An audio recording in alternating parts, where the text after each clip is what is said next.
This is Dina Marie, and I'm back with Franciscan Friar, Father Dan Pattee, as we're talking about the life of St. Francis of Assisi. And if you're watching the video of this, I've got an image of Our Lady of Peace Retreat House, which is run by the Franciscan Missionary Sisters of Our Lady of Sorrows, one of our Franciscan communities.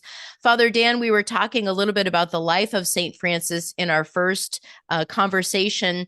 But there are so many different communities of the Franciscan order since 1226, or even before that. You're part of a third order. Can you give us a sense of some of these different Franciscan communities that exist today, 800 years after the life of St. Francis? Sure. Again, it's complicated and yet not that complicated. I mean, there's three branches that resulted from Francis in terms of renewing the church. It wasn't just building churches brick and mortar, but awakening Christ in the hearts of the faithful. And as he did that, people wanted to follow the example of Francis. And the first was the First Order in 1210 when he went to Pope Innocent III to get approbation for the order, and he got that. That's the First Order. That's 1210. 1212, at San Damiano, he established Clare of Assisi as a community of cloistered sisters. Now, that's the Second Order, the Poor Clares. And then, as he's preaching, we say that Francis reformed Benedictine religious life in that he did to the walls of the Benedictine monasteries what Paul did to the walls of Jerusalem. He kind of went out and just spread the word on the highways and byways. So he got men and women out there in the highways and byways just inspired by him to follow Jesus.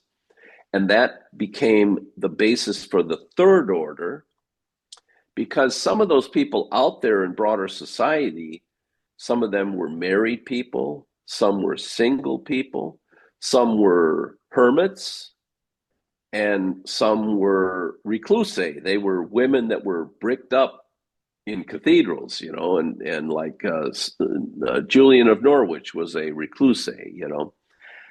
And my community of religious, we come from hermits that were inspired by Francis, who came together to live in community. And that's where the Third Order regular, my community, comes from, as well as a whole tradition of religious sisters that aren't cloistered, who are also Third Order, like the Missionary Sisters of the Sorrowful Mother there in Beaverton. We have the same rule as they do, because we're religious. And then there's the secular, and they're married Franciscans who live the Third Order secular rule. And that's basically the family, the total renewal of all sectors of the church by Francis. It is a big family. And I think if we start looking at our lives and looking at where our heart is and where God is calling us, we're all Franciscan at heart. I really think that St. Francis has shown us that in his example. I saw a line that says St. Francis is a man of poverty, humility, and reconciliation. And I think we hear so much about the poverty and humility, but I wanted to ask you a little bit about reconciliation, that spirit of St. Francis, because he had to reconcile his own life and his lifestyle and where he was going. And he made this change to follow, as you said earlier, follow Christ. Christ was his bridge out of chaos, of division, of darkness. What about this reconciliation focus for Francis? Yeah, I think that is key. That it's good. It's good that you highlight that, because when I talk about polarization in his times, and then you look at the polarization of our own times, what you find is not reconciliation, but cancellation. We don't want to talk to each other when we're different. Well, see, Francis, he was not afraid of difference, but he was also all about trying to get others on board with the reconciliation wrought by Christ in bringing enemies together and bringing us to peace, so that we'd stop killing each other maybe we could end up coming to peace. Now, that sounds very utopian, but it's not utopian when you come to Christ, because Francis really was a man of reconciliation, but he didn't, it wasn't something that he crafted. The reconciliation comes by meeting Christ. He led warring factions and warring parties to Christ, because Christ is our peace. And that's the genius of Francis, was like he said, he saw a poor man in the ditch one time, and he said, if this man had been given half of what I've been given, he'd be twice the man I am, you know. And that's the difference Christ makes in our lives, is Christ is our peace, who brings the two of us who are enemies to become one. Now, that's something that Francis preached. It's something he lived, and it's something he sought to introduce into the culture of his times. And of course, it does involve forgiveness, for example, the need to forgive your enemy, those who have done you injustice, and even to forgive difference. Imagine forgiving someone who's different than you. That would get rid of racism, for example. And being able to sow peace, not by way of giving up what I believe, but by coming to Christ and learning what is true about belief. That was something Francis would never compromise on, is that following and discipleship of Christ. Once he took his clothes off in front of his father and the whole town of Assisi and walked to the bishop, he never looked back. In fact, there's no incorrupt Francis, because when he left this world at death, he left it. There's no looking back. I mean, there's just dust and ashes in his sarcophagus. They found that out in 1982 when they opened it. None of this incorrupt stuff. He is out of here, you know. Never looked back, you know. He was totally for Christ. And that's just when you start to take Christ seriously, that's when you start really meeting these great saints like Francis, and how much Christ meant to them. It makes all the difference. Yeah. Father Dan Pattee, Franciscan Friar, with us as we're reflecting on the life of St. Francis during this Jubilee year, recognizing the 800th anniversary of his passing. Tell us a little bit, Father Dan, about the celebration on an annual basis for the Franciscan community. What would be some of the typical things you would do to recognize the passing of St. Francis? When would that happen, and how would that go about?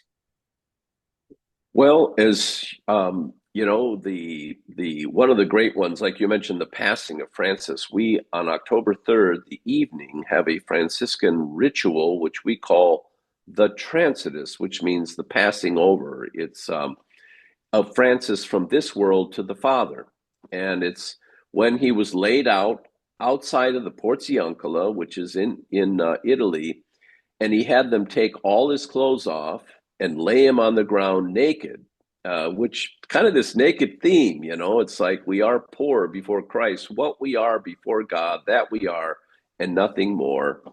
And from there, he passed on. And so we celebrate that as Franciscans, telling the story of Francis's death and what a beautiful death it was. And that was for the first time when it was made public that he had the stigmata, the wounds of Christ on his body.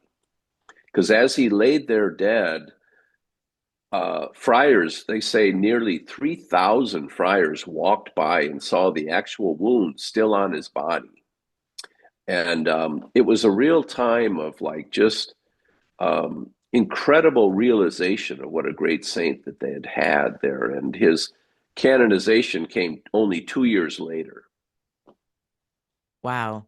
You know, just a credible example for us to follow. And what I'm looking forward to is over the course of this year for you and I to keep, letting Francis speak to us and speak through us to share what do we need to do in our lives today. And I think that's the way I want to just close this time with you, Father Dan, is we're just beginning this Jubilee year of St. Right. Francis. Maybe it's news to people. I haven't heard about this yet. Yeah. What might be one thing that we could start to do to help honor and participate in this Jubilee year?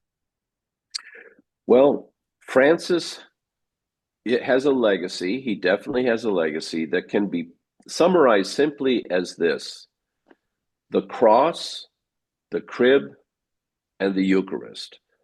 All three of those are closely united. He loved Christ crucified. The crib, he had a deep devotion. He gave us at Gretio the first scene of Christ in the manger. And then the Eucharist, he had a profound love for Jesus in the Eucharist. So, especially because the Eucharist memorializes Christ crucified. He had such a deep and profound love. In fact, Francis has a great line in his writings. He says, "Behold, brothers, Christ and him crucified. I grieve that someone who gives himself so much in love to us is so little loved in return."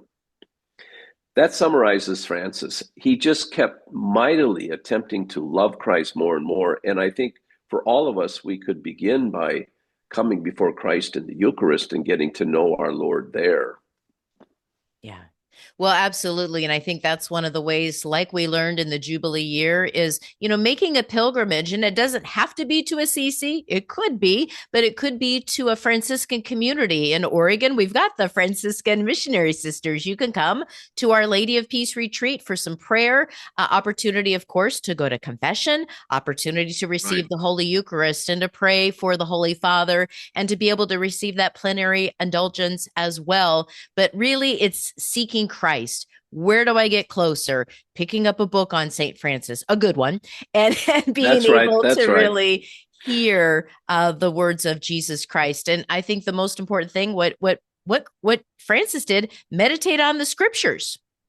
That's what we can become doing more and more. So, Father Dan, I just thank you so much for this time today. And let's continue our conversations during this Jubilee year. I wish you the best as we continue this new 2026, and have a blessed day. Thank you, Dina Marie. Yes, I look forward to talking more about this. We have so much more. He's a very meaningful saint for our times. Absolutely. Thank you so much. God bless. You too. All right.